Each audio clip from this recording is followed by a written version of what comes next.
The Roman conquest of Britain. The Roman obsession with Britain began with Julius Caesar.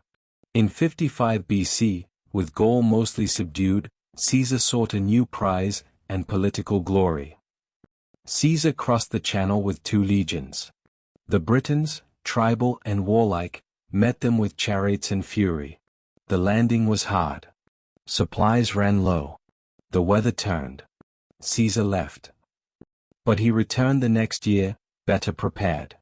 He defeated several tribes, took hostages, and claimed diplomatic victory. But Rome never truly conquered Britain, not yet. Fast forward 97 years. Emperor Claudius, seen by many as a weak ruler, needed a military triumph to cement his power. Britain, still unconquered, was the perfect target. In 43 AD, Claudius launched the full invasion. 4 legions, about 40,000 troops, including auxiliaries from across the empire, crossed the Channel. The target? The powerful Catuvellauni tribe in the southeast. The Roman legions landed and began a swift, ruthless campaign inland. They faced heavy resistance from the Catuvellauni, led by the brothers Caratacus and Togodumnus. The Britons fought bravely, but the Roman tactics, discipline, and siege engines proved overwhelming. Togodumnus was killed. Caratacus escaped to the west, beginning years of guerrilla resistance. Claudius himself arrived later to preside over the surrender of tribal leaders.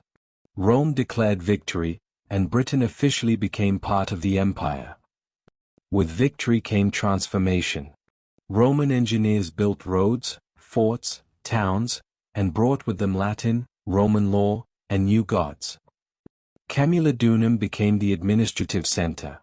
But resentment simmered beneath the surface. Meanwhile, Caratacus waged a guerrilla war for nearly a decade before being captured and paraded in Rome. Even the emperor admired his defiance. Peace would not last. When the Romans annexed the territory of the Iceni after their king's death, they humiliated his widow, Queen Boudica, flogged her, and abused her daughters. Boudica erupted in revolt. Her warriors stormed Roman cities, Camulodunum, Londinium, Verulamium, leaving destruction in their wake. Tens of thousands were killed. But the Romans rallied. At a yet unknown location, they crushed Boudica's army in a brutal pitched battle. Boudica either took poison or died shortly after. Rome strengthened its grip. Over the next decades, the legions pushed farther north and west, but Scotland, then known as Caledonia, proved too wild to tame. By 122 AD, Emperor Hadrian ordered the construction of a massive wall, not to conquer, but to control and contain. The edge of empire had been reached. The Romans ruled Britain for nearly 4 centuries. Cities like Londinium and Bath flourished. Roman customs, architecture, and language blended with local culture. But by the early 5th century, as Rome itself began to fall, the legions withdrew. Britain was left vulnerable, but forever changed. The conquest of Britain wasn't just about armies and emperors.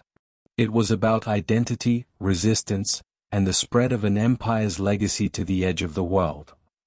So the next time you walk through London or drive on a Roman road, remember, you're walking in the footsteps of emperors and rebels.